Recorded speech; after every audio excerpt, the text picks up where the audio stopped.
this is the roadmap for the physiology. This is the roadmap. And the upper end of this chart, this is manifest layers of the body. So we have the field of pure, infinite, silent, divine being, unmanifest being. And then we have the physical body at this end. And between the two is the dynamic range in which all the manifestation laws reside. And up here at the top, life is in high definition. So we can easily see how big we are. It's easy. But as awareness tries to focus in on the deeper, more abstract levels of self, what we find is the vision becomes a little more foggy.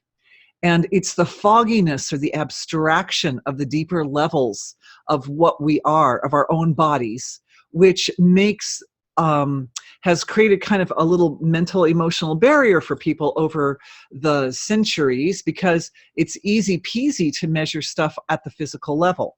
All you have to do is pull out your measuring stick of whatever variety you choose. But it's much harder to measure, like, well, how big is my astral body? Especially because when we start getting into the subtler levels of the physiology becomes more abstract and it becomes less bound by space-time. So it's harder to measure certainly with relative material measuring implements. So I provide this roadmap. And what we're going to do today is we're going to look in some pretty fine detail. Well, the review is going to look in pretty fine detail at this level here, the collective level of the physiology. Because my experience is that it's down here in these subtle levels of the physiology. Oh, that's page 1 for all you guys. Oh, you've got them out, beautiful. The subtle levels of the physiology that we find the profound healing capabilities of the physiology reside. That means the seeds of imbalance, the seeds of symptoms which show up in the physical body can be found down in these subtler levels of the physiology. And the seeds tend to sit in the etheric, mental, and emotional levels of the physiology. And sometimes if there's something really old and really challenging, it'll come down here even into the gap between emotional astral or down into some of these deeper levels. Down in these deeper levels, we experience ourselves as collective being. All these levels are unbound by space-time, all the subtle levels of the physiology, unbound. Okay, so we're going to dive in and get another roadmap, a more detailed roadmap of the deeper levels of the physiology, this collective and celestial level. So I think I just click, oh, look at that. So collective levels of the levels of the collective body. So this review from yesterday, what we found was that there are these kind of energy centers or portals that allow us, with our attention focused, this is how we focus our attention, to get in to access the healing capabilities at the collective level of the physiology. And the portals reside at these areas. This is going to be column number 4. There are 5 portals that I found that tend to, in general, correlate with the 5 levels of the collective body. So they are above the head, in the chest, in the abdomen, and below the torso. 5 locations. And these are big energy centers, bigger than chakras. They tend to be like fairly consistently about 8 or 9 inches, probably varying somewhat depending on the size of the physiology that you're driving around in. And we did exercises in yesterday's session to put attention in these 5 locations and did big healings and attunements to our own collective body through putting attention, focusing attention in these different areas. There are also the 5 elements associated with these 5 areas. And when I say elements, I don't really mean the elements in their dense form. I really mean the elements in their very, very subtle form. In Vedic science, that's referred to as the 5 tanmatras. Tanmatras, right? Tanmatra without an N. Yeah, tanmatra. Well, without 2 N's, with only 1 N. So these would be you could call them the consciousness correlates of the 5 elements there. So they associate with these different areas of the physiology. And then associated with those are the animate forms, the living, breathing, conscious being, intentional forms of the collective body. And these forms, as I've talked about before, do not understand themselves as separate. We do not know ourselves as separate at this level of creation. We understand ourselves as integral to the entire wholeness of creation. And I had to kind of simplify my words here because this chart is very simple. So I just want to go over a brief description of these different aspects of creation. God presence, also known, this will be associated with the space above the head, is also the aspect of divinity which we carry at all times. It is the spark of life within us. It is that aspect of, it is in Vedic terms known as Purusha. Purusha, they call it thousand-headed Purusha or thousand-headed Mother Divine, because each one of us carries that field of life force as our God presence. And the God presence is quite expanded and eternal in nature.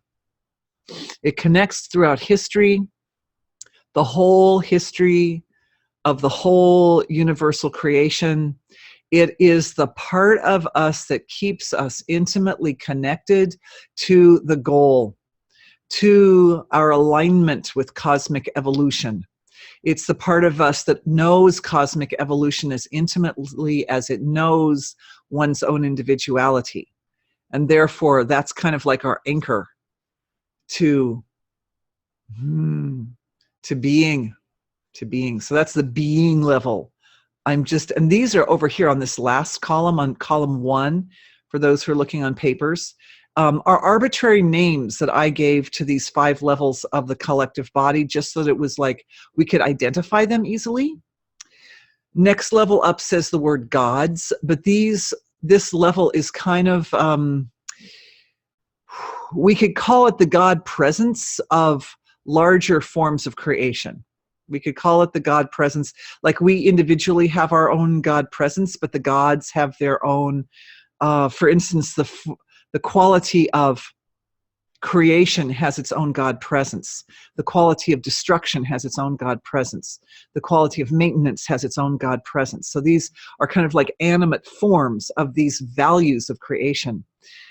The next area, and so these are very, very big, eternal, conscious, intentional functions in our universe. We see them present systemically throughout the universe.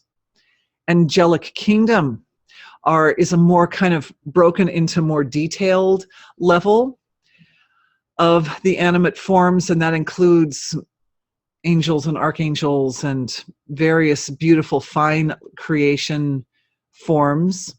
And yesterday we talked about how all the angelic forms are actually aspects of our own future self. And we can also kind of think of them, we can think of all of these animate forms as expressions of our future and past self, because when we started out with the Big Bang, there was just one being, and we were all part of that one being, and it had its animate form, and we still access it through our own collective body. And then it divided, it bifurcated and trifurcated, and then we got these great forms that are systemically found, the gods that are found throughout creation, which they still exist at a very fine level of creation. We can kind of compare those with the heavy particles.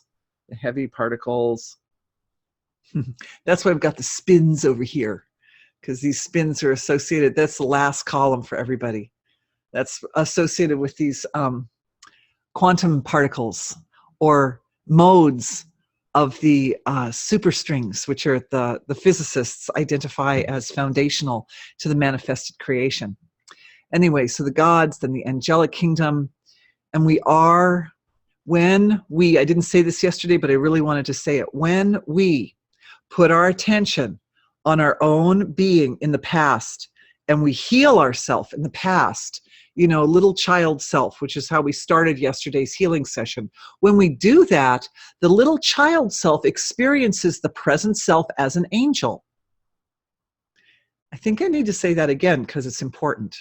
When we, from the present moment, put our attention on ourself in the past and heal ourself in the past, our past self experiences present self as an angel. Who knows you better? Who loves you better? Who knows that you made it out of some difficult... Boy, I went back for years. I was going back to my teenage self. I had some pretty rough go in my teenage years. And I remember many times at deep moments in my teenage years, feeling this sweet, compassionate, loving, caring, beautiful presence with me that gave me answers and helped me through problems. And then later in my 20s and 30s, I literally experienced going back in time and healing myself. And it was like, oh, duh. That was me who was with me. That is me. So even in the present moment, if you have challenges that you are dealing with and facing, you can draw upon your own future nature to come and support. But always, as you know, the future self will be responsive to love and to sweetness and to purity and to any even tiny little root that it can find that is reflective of your future nature, which is to be incredible and to be unbound by space-time and to reside in a body of light and to understand the laws of nature and be able to manifest whatever you need to manifest. So thank you. Okay, so that's the angelic level. And we find that in the heart area, in the chest, right? That makes sense. Then in the watery abdominal area of the physiology, we find these beautiful, finer, more, I feel, when I think of the Devas, I think of sort of the workforce of creation. They work with the laws of nature. And I want everyone to know I had a really difficult time this morning figuring out which box to put Devas and which box to put laws of nature. And the reason is that in some ways they represent two different sides of the same coin. Because in our creation, the divine conversation, the silent dance of divinity,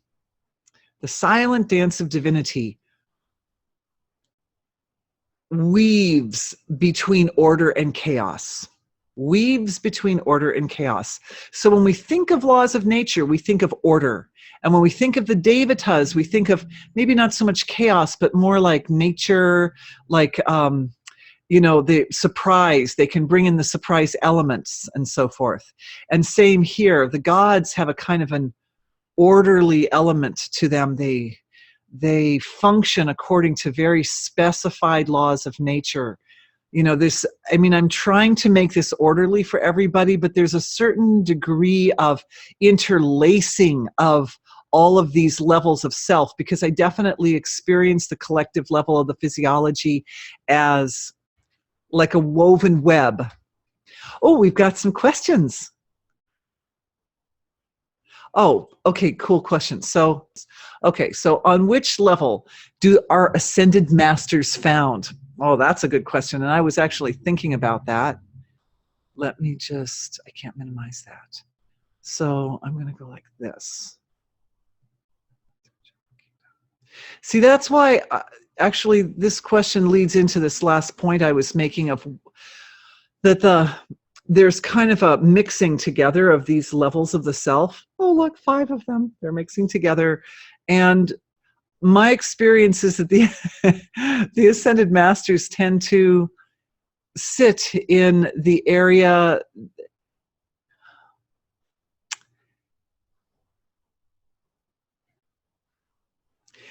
I see them as having a certain flexibility and moving between areas.